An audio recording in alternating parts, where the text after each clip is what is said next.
Does the paradox of nitrates prove that we're not meant to eat a lot of meat? I'm sure that makes no sense to anyone so far, so let's get into it. Hopefully I can explain it in a way that makes sense.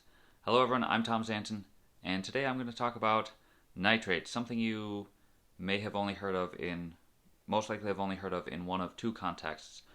One, nitrates for chest pain, and two, nitrates in processed meat.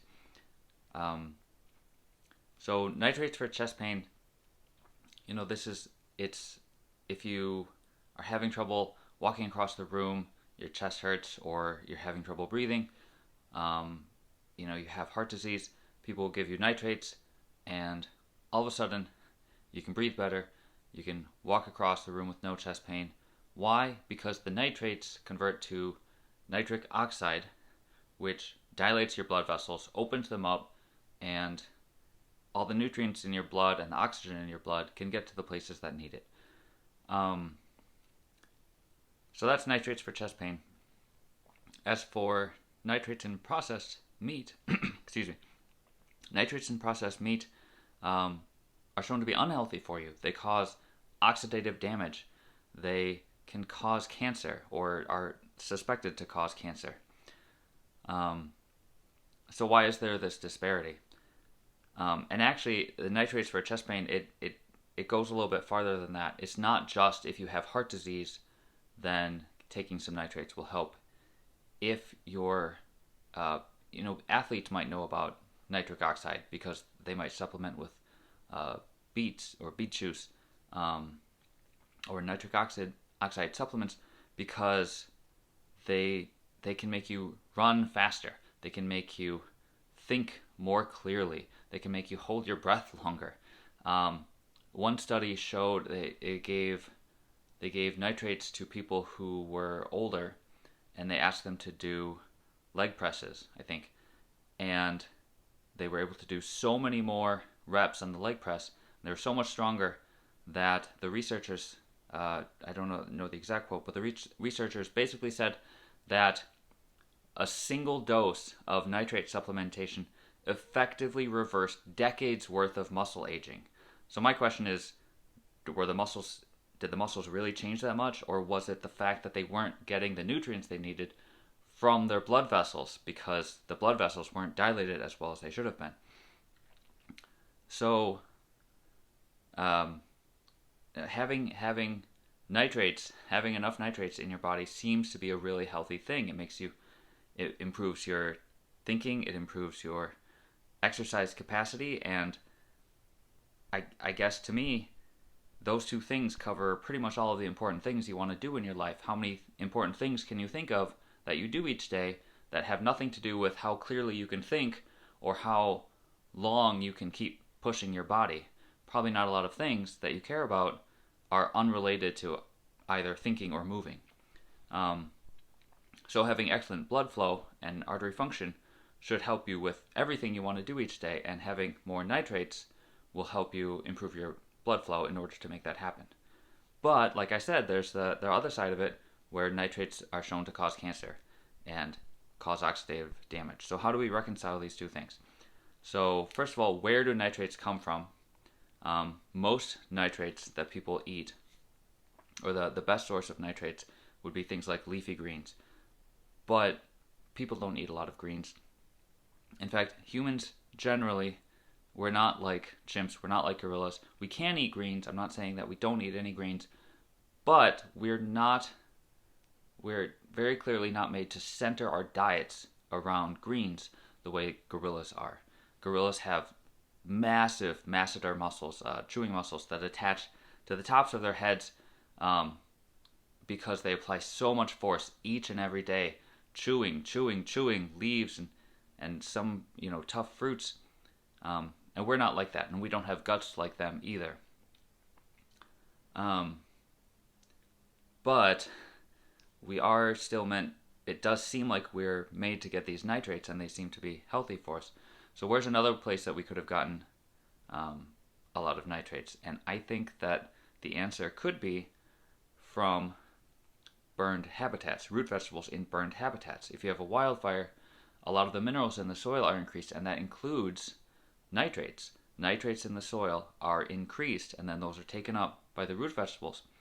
And I think root vegetables are an ideal food for humans, especially throughout evolutionary history, because they would have been safe. They would have been available when other things were unavailable, during cold and dry seasons after a wildfire, like I said. Root vegetables have a lot of starch, and we have a lot of starch digesting enzyme in our mouths, so that matches up. And root vegetables seem to be the ideal food to feed our good gut bacteria. Some people say, oh, well, we can't break down fiber from plants the way that other animals can, but we can. It's just we tend to focus on grain fiber because we've been a farming society for the last 10,000 years.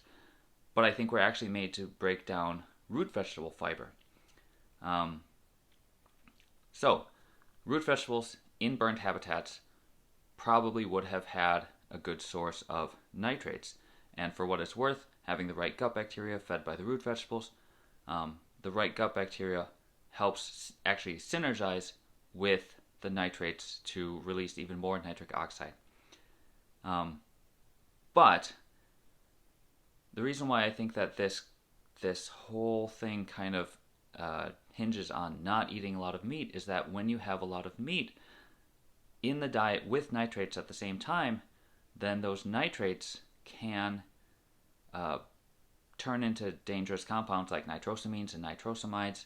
That happens when the nitrates are mixed with amines and amides. I'm not sure that I'm pronouncing it correctly.